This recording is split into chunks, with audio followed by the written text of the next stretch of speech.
Where'd you hit him?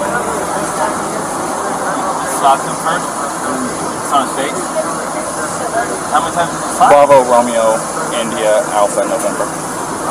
And then what? And his reaction was to do what? It's going to be out of Florida. He just grabbed you? Did he hit you though? I mean, it's okay if you're saying you hit him, but I understand if he hit you, but we want to know the truth. Did he actually hit you? Because, where did he hit you? Don't worry, just be honest.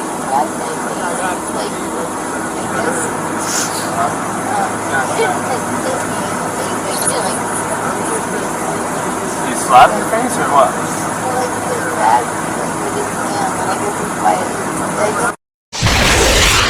Hello and welcome to True Crime Rocket Science, the most authentic voice in true crime.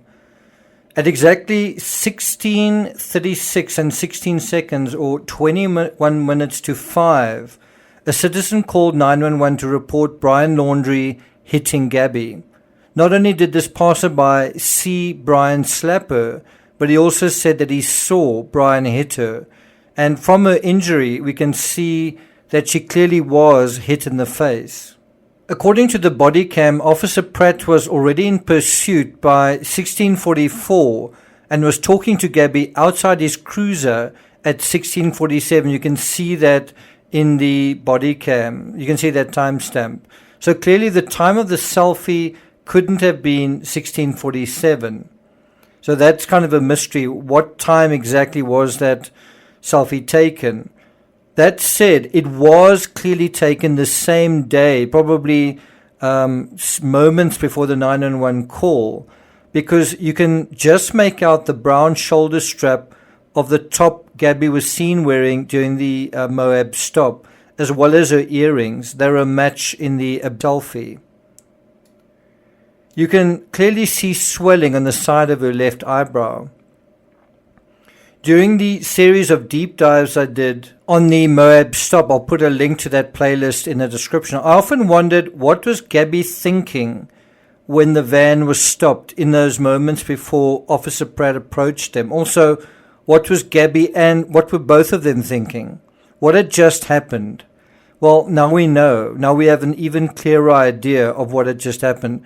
Whatever had happened was so severe that there was actually blood on Gabby's face. It was so severe that she documented what had happened to her by taking a photo. It's also clear, I think, that why Brian was actually trying to take Gabby's phone. We know from a witness that they were arguing about her phone, so you kind of have this idea that Brian hit her, actually caused her to bleed and her face to swell up. And then after she tried to take a photo of it, that seemed to infuriate him even more, and that might have been the argument that led to the 911 call. And so can you see, he likely wanted to take her phone to remove the image to hide what he had done to her.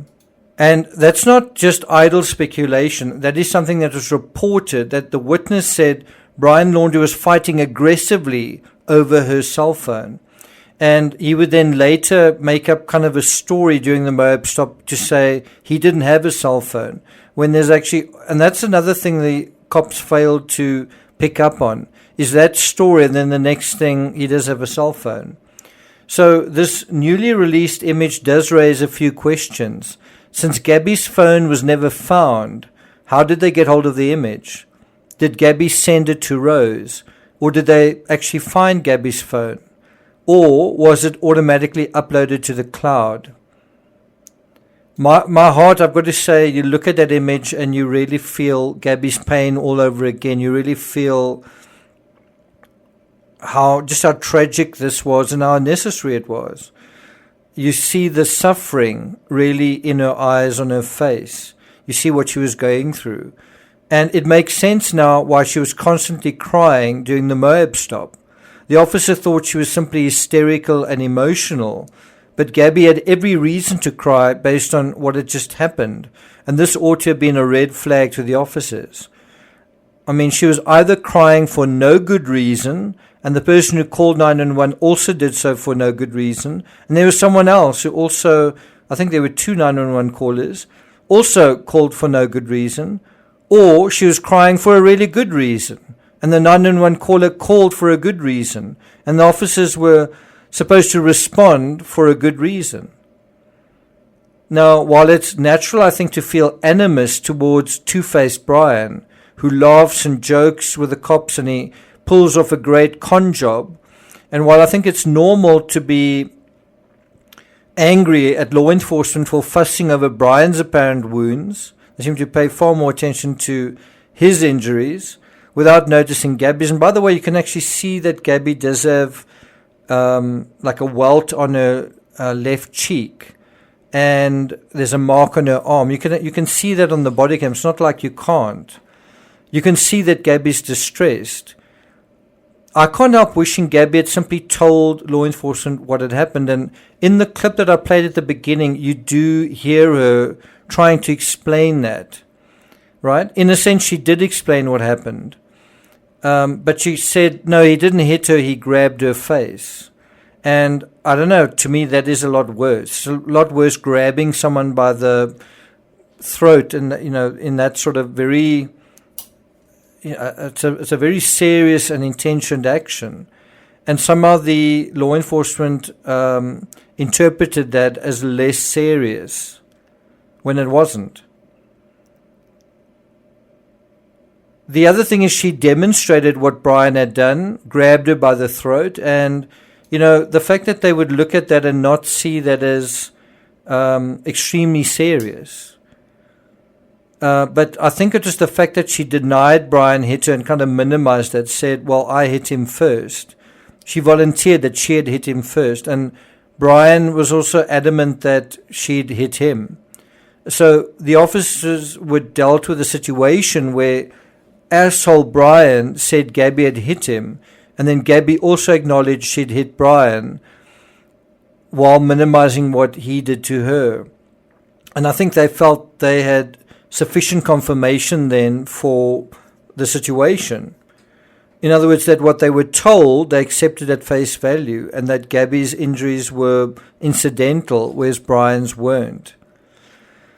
Due to the chaotic way the officers spoke to both of them and didn't think critically about why it was called in, they came to the appalling conclusion that Gabby was the aggressor.